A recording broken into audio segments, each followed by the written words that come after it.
तीन बहुओं की ठंड की तैयारी। खाने के लिए आती है और वो देखती है कि प्रतीक्षा छत पर कंबल और रजाइयों में धूप लगा रही है। अब मैं धुले हुए गर्म कपड़े कहाँ सुखाऊंगी? पूरी छत तो तुमने कंबल और रजाइयों से भर रखी है। जिठानी जी, ठंड आ चुकी है। कल रात अयांश को बहुत ठंड लग रही थी, इसलिए मैंने पूरे घर के कंबल और रजाइयां बाहर निकाल ली। आज ही इनमें धूप लगाकर सबके कमरों में रख दूंगी। लेकिन आपने आज ही सारे गर्म कपड़े क्यों धो दिए? एक दिन रुक जाती। अरे ठंड ने अचानक दस्तक दे दी है। तुमने देखा नहीं कैसे माँ जी पिताजी को जुकाम हो गया है? बच्चे दिन भर बाहर खेलते हैं, उन्हें गर्म कपड़े नहीं पहना है तो उन्हें ठंड लग जाएगी। लेकिन इतने सारे गर्म कपड़े आप कहाँ सुखाओगी? अरे गर्म कपड़े आज नहीं सुखाए तो बच्चे, माँ जी और पिताजी क्या पहनेंगे? लेकिन तुम चिंता मत करो, मैं कपड़े सुखाने का कोई ना कोई इंतजाम कर ही लूंगी। सिद्धि अपने कमरे से कुछ रस्सियां लेकर आती है और छत पर रस्सियां बांध देती है और उन रस्सियों पर धुले हुए गर्म कपड़े डाल देती है। जिठानी जी, आपने गर्म कपड़े सुखाने का जुगाड़ पहले से कर रखा था।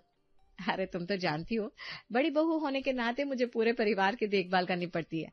ये सब मैं नहीं करूंगी तो और कौन करेगा? दोनों बहुएं छत पर कपड़े सुखा रही होती है। घर में सरस्वती उनका इंतजार कर रही थी। सिद्धि और प्रतीक्षा दोनों छत पर इतनी देर से क्या कर रही है? मैंने प्रतीक्षा बहू से कहा था कि मेरे घुटनों में तेल लगा दे। ठंड के कारण मेरे दोनों घुटनों में बहुत दर्द हो रहा है। माँ जी, मैं आपके घुटनों में तेल लगा देती हूँ। अरे तू रहने दे, तू खाने पीने की चीजों की तैयारी कर ले। तिल और गोंद के लड्डू बना ले, खाने की खुशबू से दोनों ही खुद ही छत से नीचे आ जाएंगी। माही रसोई में जाकर चूल्हे पर तिल भूनने लगती है। तिल की सौंधी सौंधी खुशबू छत पर आने लगती है। ये खुशबू कहाँ से आ रही है? ऐसा लग रहा है कहीं तिल के लड्डू बनने की तैयारी चल रही है। ये खुशबू हमारे घर से ही आ रही है।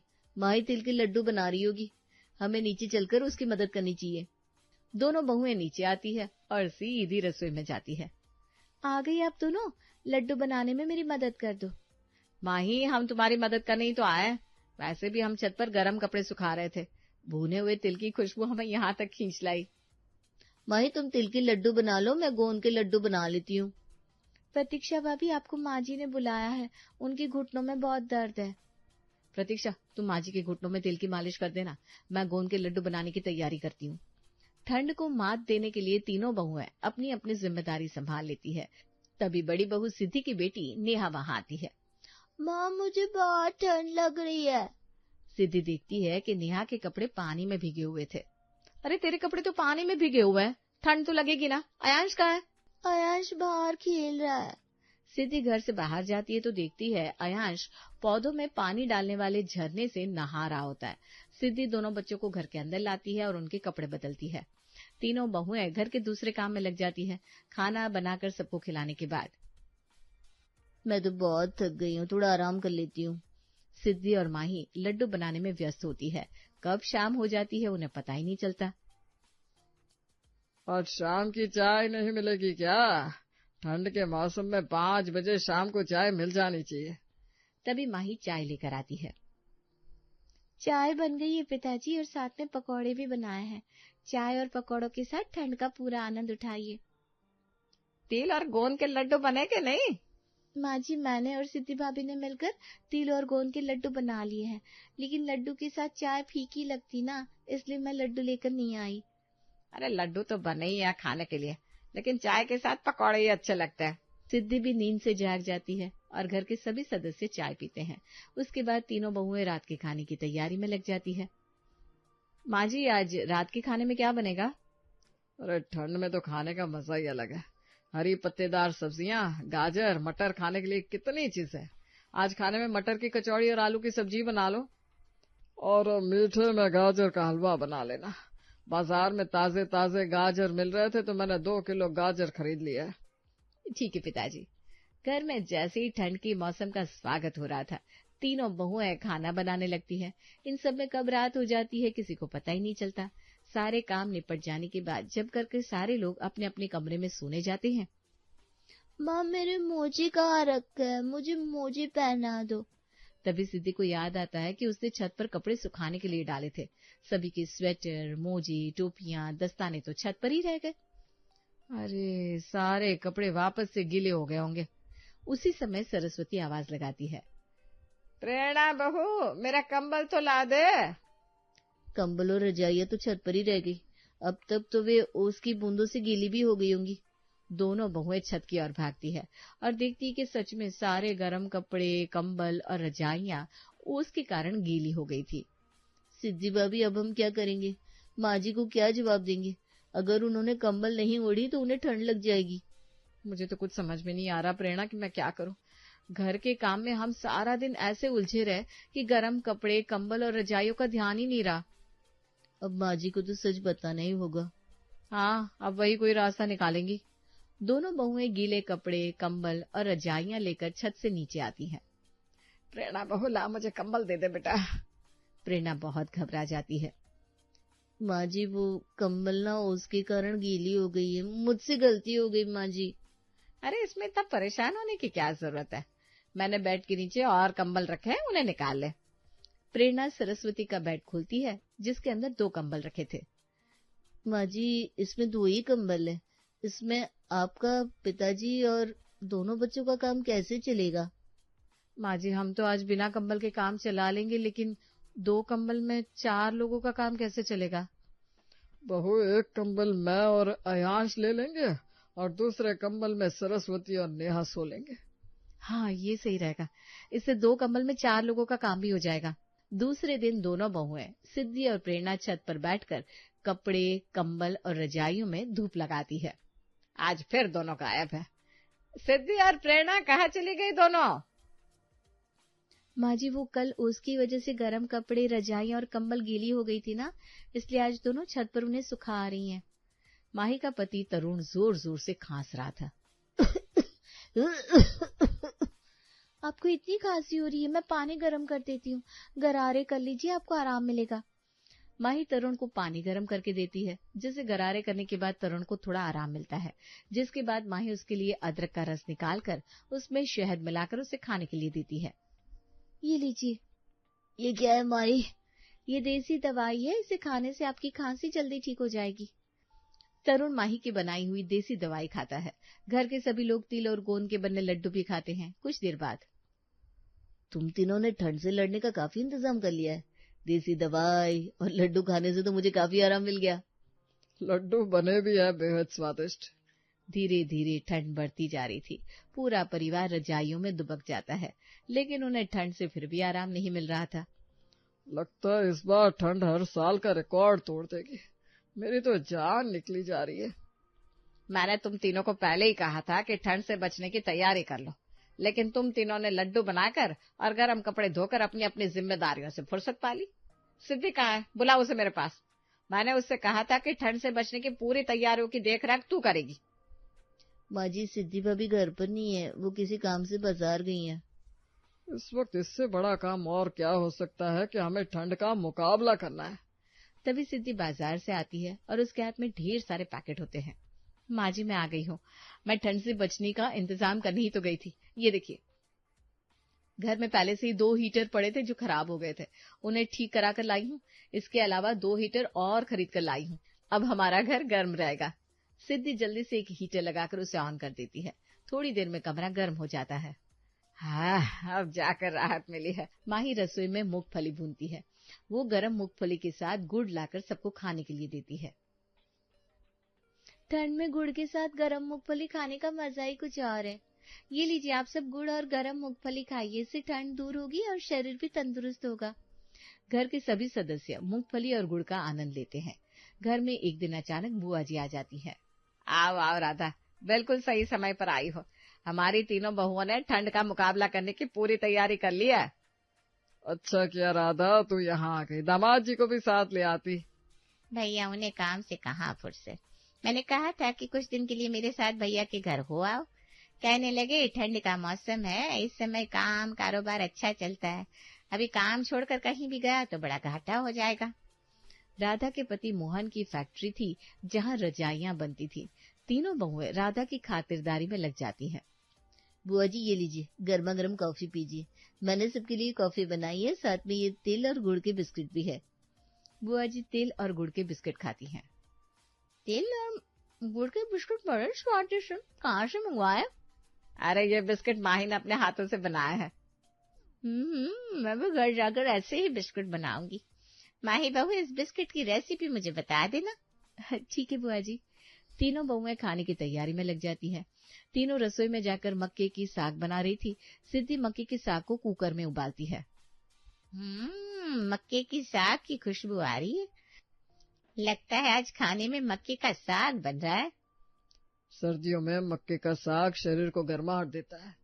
तीनों बहुएं बड़ी मेहनत से खाना बना रही थी। तभी रसोई में आयांश और नेहा आते हैं। दोनों डब्बे में से तिल और गोंद के लड्डू लेकर खाने लगते हैं।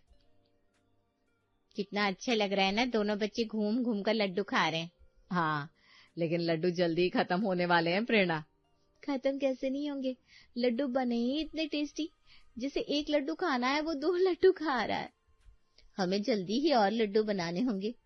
बुआ जी को मेथी के लड्डू बहुत पसंद है। इस बार ना हम मेथी के लड्डू बनाएंगे, स्वाद भी कुछ अलग हो जाएगा। बातें करते हुए तीनों खाना बना लेती है और खाना टेबल पर लगाकर सबको खाने के लिए बुलाती है। वाह, सरसों का साग और मक्की की रोटी, वो भी बटर के साथ। सच में तुम तीनों ने ठंड को मात दे दी है। इन तीनों की वजह से ही हमारी सर्दियां अच्छे से गुजर जाएंगी। लेकिन दूसरे ही दिन बुआ जी की शॉल में एक छेद हो जाती है। मैं भी ये देखना, मेरी शॉल फट गई। ऐसा लग रहा है चूहे ने काट दिया है। क्या हमारे घर में चूहा? सारे गर्म कपड़ों को संभाल कर रखना होगा। सिद्धि सारे गर्म कपड़ों को संभाल कर रख देती है। बुआ जी जरा अपनी शॉल दिखाना। ये देख बहू। प्रेरणा शॉल को देखती है। इसे तो सच में चूहे ने काट दिया है। मैं आज शाम को बाजार जाकर बुआ जी के लिए नई शॉल ला दूंगी। प्रेरणा अपने कमरे में चली जाती है। सभी लोग अपने अपने काम में व्यस्त हो जाते हैं। रात के खाने का वक्त होता है। घर के सभी सदस्य खाना खा रहे थे, लेकिन प्रेरणा कहीं दिखाई नहीं देती। अरे प्रेरणा बहू कहीं दिखाई नहीं दे रही। पता नहीं कहाँ चली गई। खाना भी मैंने और माही ने मिलकर बनाया है। उसी समय प्रेरणा अपने कमरे से बाहर आती है। उसके हाथ में एक बेहद खूबसूरत नई शॉल होती है। मैंने बुआ जी के लिए नई शॉल बनाई है। प्रेरणा बुआ जी को नई शॉल दिखाती है। ये शॉल तो बहुत सुंदर है, लेकिन तूने इतनी जल्दी कैसे बना ली? बुआ जी, मैंने स्वेटर, शॉल, मोजे, टोपियां सब कुछ बनाना सीखा है। पिछली सर्दियों में बच्चों के लिए मोजे, टोपियां, दस्ताने सब प्रेरणा बहू ने ही बनाए थे। मेरे पास ना पिछली सर्दियों के कुछ ऊन रखे थे, जिससे मैंने बुआ जी के लिए शॉल बना दी। प्रेरणा बुआ जी को शॉल देती है। बुआ जी शॉल पाकर बहुत खुश होती हैं। एक दिन तीनों बहुएं डिसाइड करती है कि आज बाहर घूमने चलते हैं और खाना भी बाहर खाएंगे। सिद्धि भाभी, आज दिन बहुत अच्छा है, बाहर खिली खिली धूप है, क्यों ना आज हम सभी बाहर घूमने चले। हाँ, रोज तो घना कोहरा होता है, लेकिन आज सूरज अपनी गर्मी दिखा रहा है। बाहर चलते हैं, माँ, पिताजी और बुआ जी का मन भी बहल जाएगा। तुम दोनों को तो पता है ना, माँ जी पिताजी बाहर का खाना नहीं खाते, उनका हाजमा बिगड़ जाता है। हम खाने का सामान घर से बनाकर ले चलते हैं। तीनों बहुएं खाना बनाने की तैयारी करती है। सिद्धि मिक्स वेजिटेबल सूप बनाती है। प्रेरणा गरम कचौरियां और नारियल मूंगफली की चटनी बनाती है। मैंने गुड़ और बादाम की पट्टियां, मूंगफली और घर के बने हुए मेथी के लड्डू रख लिए हैं। वे खाने का सामान डब्बों में पैक कर लेती है और पूरे परिवार को लेकर पिकनिक मनाने जाती है। बच्चे भी पिकनिक पर आकर बड़े खुश होते हैं। वाह, यहाँ कितनी हरी हरी घास है, इस पर खेलने में कितना मजा आएगा।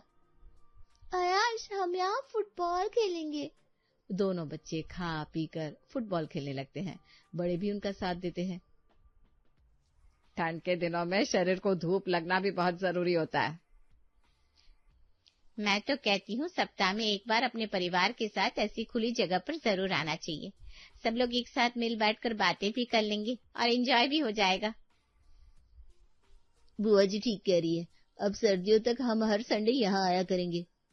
अरे गर्मियों में तो इतनी तेज धूप होती है कि घर से बाहर निकलना ही मुश्किल हो जाता है। इस तरह से पिकनिक मनाने और परिवार के साथ आनंद लेने का मजा सर्दियों में ही है।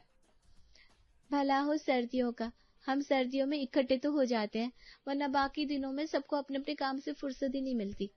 शाम ढलने से पहले पूरा परिवार पिकनिक बनाकर वापस लौट जाता है। दिन भर थका हुआ होने के कारण पूरा परिवार जल्दी सो भी जाता है। हंसते खेलते दिसंबर का महीना बीत जाता है, लेकिन सर्दियों की असली परीक्षा तो अभी बाकी होती है। जनवरी का महीना आते ही जब सूरज बादलों की ओर से बाहर निकलने को राजी नहीं होता है और कई दिनों से लगातार बारिश होने लगती है। कई दिनों से लगातार बारिश होने के कारण ठंड बहुत बढ़ गई है। घर से बाहर निकलने का मन ही नहीं करता। हाँ भैया, और तो और ऐसा लग रहा है जैसे पूरे घर के गीजर और हीटर काम ही नहीं कर रहे। बारिश के कारण छत पर कपड़े सुखाने की दिक्कत भी हो रही है। खिड़की दरवाजों से होकर घर के अंदर बर्फीली हवा आ रही थी। ये बर्फीली हवा कहीं हमारी जान ना निकाल दे। बच्चों की तबीयत बिगड़ गई तो ऐसे मौसम में डॉक्टर के पास जाना भी मुश्किल हो जाएगा। माँ जी, मैं घर की सारी खिड़की दरवाजे बंद कर देती हूँ। प्रेरणा घर के सारे खिड़की दरवाजे बंद कर देती है। उसके बाद भी पूरे परिवार को ठंड से राहत नहीं मिलती। मुझे तो बहुत ठंड लग रही है भाई। बारिश के कारण हमारा घर बहुत ठंडा हो गया है। दादाजी, बाहर बर्फ की बारिश हो रही है। क्या बाहर बर्फबारी हो रही है? तभी मैं कहूँ ठंड इतनी क्यों लग रही है। बच्चों, तुम घर से बाहर मत जाना, ये मौसम बहुत खतरनाक होता है। कुणाल बेटे, 2-4 हीटर और खरीद कर लिया, कम से कम घर गर्म तो हो जाएगा। यहाँ तो कंबल रजाई से काम ही नहीं चल रहा। ठंड से हाथ पैर जाम हो गए। ऐसा लग रहा है जैसे पुराने हीटरों को ठंड लग गई है। बिजली का बिल क्यों बढ़ाना चाहते हो? जितने हीटर चलेंगे बिजली का बिल भी तो उतना ही आएगा। माँ जी, पिताजी, अब बिजली का बिल नहीं बढ़ेगा। अगर बिजली चली भी गई तो भी आप लोगों को ठंड नहीं लगेगी। सिद्धि अपने हाथों में अंगीठी लेकर आती है जिसके अंदर लकड़ियां जल रही थी। वो कमरे में अंगीठी रख देती है जिससे थोड़ी देर में पूरा कमरा गर्म हो जाता है। बहू, अच्छा किया जो तू अंगीठी जलाकर ले आई। तूने हमें ठंड से बचा लिया। हमारी तो जान निकली जा रही थी। इस अंगीठी की वजह से हमारे शरीर में गर्मी के साथ साथ फुर्ती भी आ जाएगी। बुआ जी, ऐसी 3 और अंगीठी बनाकर मैं पूरे घर में रख दूंगी। ठंड किसी को छू भी नहीं पाएगी। पूरा परिवार अंगीठी के पास बैठ जाता है। बच्चे अंगीठी पर अपना अपना हाथ सेक रहे थे। सिद्धि 3 और अंगीठी जलाकर पूरे घर में रख देती है। सरस्वती भाभी, आपकी बहुओं ने तो ठंड के मौसम से निपटने की पूरी तैयारी कर रखी है। खाने, पीने, पहनने, ओढ़ने से लेकर घर को गर्म रखने तक का सारा सामान मिनटों में हाजिर हो जाता है। तभी माँ ही वहां आती है। माँ जी, कई दिनों से हो रही बारिश के कारण घर में हरी सब्जियां नहीं आ सकी। पहले से रखी हुई सब्जियां खत्म हो चुकी है। आज खाने में क्या बनाऊं? हरी सब्जी नहीं है तो खाने में छोले और पूरियां बना ले। माँ जी, मैंने छोले भिगो कर नहीं रखे। माँ जी, रसोई में मिस्सी रोटी का आटा रखा है। इस बार ठंड में हमने एक बार भी मिस्सी रोटी नहीं खाई। थोड़े से धनिये की पत्तियां और मूंगफली और नारियल भी रखा है। मैं सोच रही थी क्यों ना हम आज खाने में मिस्सी रोटी और धनिया, मूंगफली, नारियल की चटनी बना ले। बच्चे भी इसे बहुत पसंद से खाते हैं। मेरे मुंह में तो अभी से पानी आ रहा है। अरे, इस पे पूछने वाली क्या बात है बहू। ठंड के मौसम में गर्मा गर्म मिस्सी रोटी खाने में किसी अच्छी नहीं लगेगी। आज खाने में यही बना ले। तीनों बहुएं खाना बनाने लगती है। खाना बनकर तैयार हो जाता है। घर के सभी सदस्य मिस्सी रोटी और धनिये की लाजवाब चटनी का आनंद उठाते हैं। सिद्धि मिस्सी रोटी के ऊपर घर का बना हुआ देसी घी सबको खाने के लिए देती है। इस देसी घी ने मिस्सी रोटी का स्वाद और बढ़ा दिया है। बुआ जी, ये देसी घी हमने घर में ही बनाकर तैयार किया है। सच में तुम तीनों बहुत गुणकारी हो। तुम तीनों की मेहनत के कारण पूरा परिवार ठंड के मौसम को एंजॉय कर रहा है। अगर तुम तीनों ने इसी तरह हमारा ख्याल रखा तो हम तो यही चाहेंगे कि ठंड का मौसम कभी ना जाए। रोज कुछ स्पेशल खाना खाने को मिलेगा। सच में मेरी तीनों बहुएं लक्ष्मी का रूप है। तीनों ने मिलकर सब कुछ बहुत अच्छे से संभाला है और ठंड से लड़ने की पूरी तैयारी की है। कुछ दिन के बाद बारिश रुक जाती है। मौसम साफ हो जाता है। बुआ जी अपने घर जा रही होती है। बुआ जी, ये सफेद तिल और चने के लड्डू हैं। हमने आपके लिए हाथों से बनाए हैं। बुआ जी, ये नई शॉल और टोपी मैंने आपके लिए बनाया है। बुआ जी, मेरी तरफ से ये गुड़ और मूंगफली की पट्टियां और मेवे का हलवा आपके लिए। तीनों बहुओं की ओर से मिले गिफ्ट लेकर बुआ जी खुशी खुशी अपने घर जाती हैं।